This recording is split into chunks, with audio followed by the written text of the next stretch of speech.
Hello guys, good morning. माझ्या mini ब्लॉगमध्ये तुमच्या सर्वांचं स्वागत आहे. चला तर माझं रुटीन शेअर करते. रोजच्या प्रमाणे मी सकाळी उठलं गरम पाणी पिऊन घेतलं आणि लगेच झाडू मारायला घेतला. आणि बघा, हे टेंट हाऊस चांपलं मागवलं, पण तो त्यामध्ये खेळतच नाही. त्याचे असे हाल करतो ना, मी तुम्हाला दाखवेल एक दिवस. आणि मग झाडू वगैरे मारल्यानंतर लगेच मी आंघोळ करून घेतली, कपडे पण धुवून घेतले आणि कपडे वाळत वगैरे टाकले आणि लगेच स्वयंपाकाला लागले. कारण आज मला भरपूर उशीर झाला होता उठायला. मग पटपट स्वयंपाक आवरला. इकडे गोबीची भाजी चपाती वगैरे बनवून घेतली. स्वयंपाक झाल्यावर लगेच भांडी क्लीन करायला घेतली. आमच्याकडे पाण्याचा भरपूर प्रॉब्लेम चालू आहे. सर्वांकडे आहे का नक्की मला कमेंट करून सांगा. मग पाण्यामुळे मला अशी भांडी घासावी लागली. भांडी वगैरे क्लीन केली, चहा वगैरे पिऊन घेतला, मस्त गोड आवरला, निघाले ऑफिसला.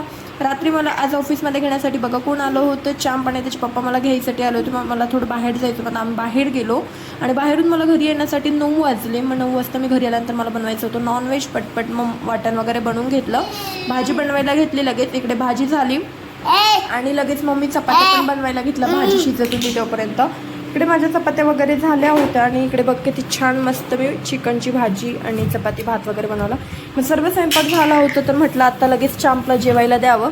तर काय आमच्याकडे लाईटच गेली. मग आम्ही विदाऊट लाईटमध्येच असं जेवण केलं अंधारामध्ये. आणि कपडे वगैरे काढून घेतली गॅलरीमधली. आणि नंतर मग बघा सर्व काम माझी आटोपली. आता थोडा वेळ झोपावं म्हटलं, तर काय मस्तपैकी किचनचा राडा पडला होता. मग पटपट किचन वगैरे आवरून घेतलं, कारण उद्या होता गुरुवार आणि मी रोज रात्री असं किचन क्लीन करूनच झोपते. उद्या होता गुरुवार, त्यामुळे साबुदाणा भिजत टाकला आणि क्रीम वगैरे लावून घेतली, नाईट क्रीम वगैरे. सर्व काम आटपून झाली होती. मग झोपावं म्हटलं, तर काय चांपला कार्टून बघायचं. तुम्ही बघा किती शांतपणे देवासारखं बसून येते, तो कार्टून बघत होता. असं झालं आमचा दिवसाचा शेवट. बाय गाईज, भेटू आपण उद्याच्या ब्लॉगमध्ये. शेअर करा, सबस्क्राईब करा, लाईक करा.